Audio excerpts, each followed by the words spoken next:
Which Type of Adventist Are You? By Stephen Beagles. Last night, while laying in bed watching YouTube videos by independent speakers who were railing against the new theology of salvation, I was struck at how fragmented the church has become since the initial split between Law Adventist and Gospel Adventist in 1888. I take issue with the gospel of justification being called new, because it is an original part of the gospel that was written into the original plan of salvation, since Adam and Eve were thrown out of the Garden of Eden. Did we forget about Abraham, who was justified by faith in God's promises?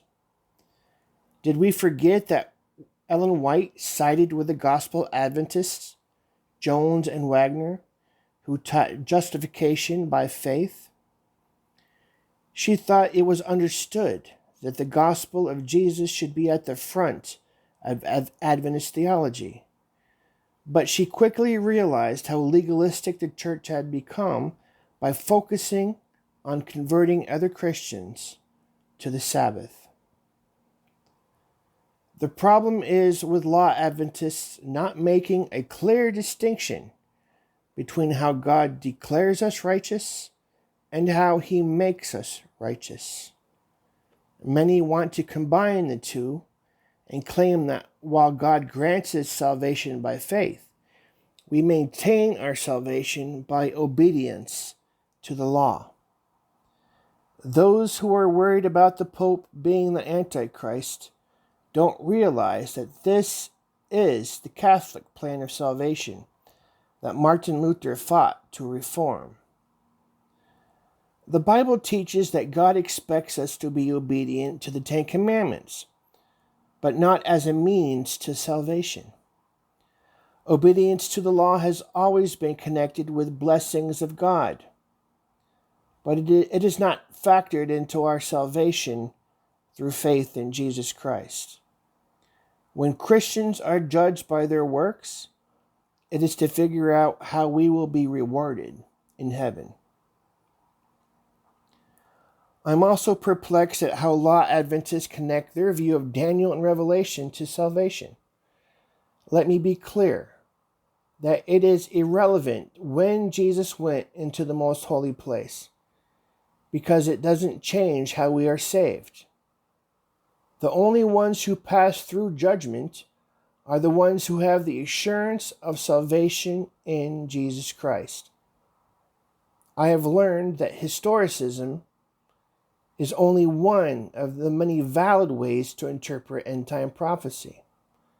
And I understand the 2300 days prophecy.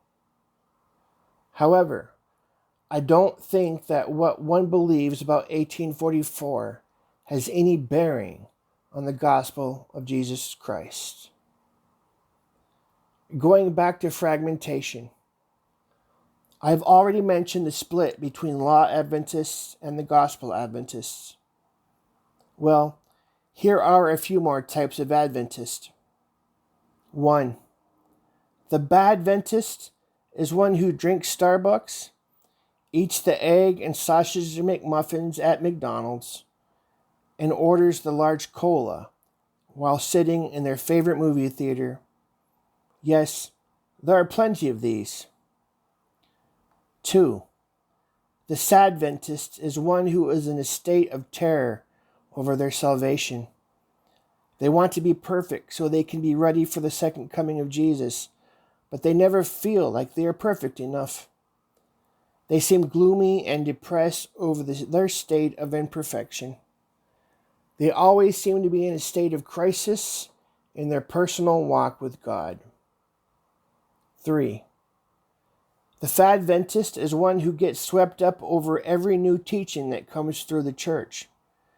They buy up all the tapes at camp meeting and are constantly praying for revival in the church. They see a new teaching as new light from heaven that they have been waiting for to usher in the latter rain of the end times. 4. The Gladventist always seems happy to see you. They don't care about what you believe as long as you show up to church.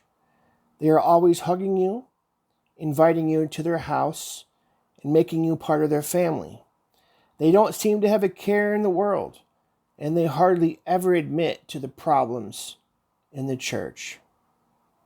And 5, the Madventists are always in attack mode over anything they view as a compromise to doctrinal integrity. They are angry over the state of the church, are constantly writing letters to the conference president over actions taken by the church pastor, and are constantly watching others in the church to ensure that the church remains free from corruption. They always seem to be arguing, debating, and criticizing. These are only a few of the major groups in the Adventist church. There are subdivisions of each of these groups, but I will leave that for a later discussion. I understand that you will find these types of people in every denomination, but it seems that these groups are moving further apart and becoming more polarized. It is time that we allow the gospel of Jesus Christ to heal these divisions in the church.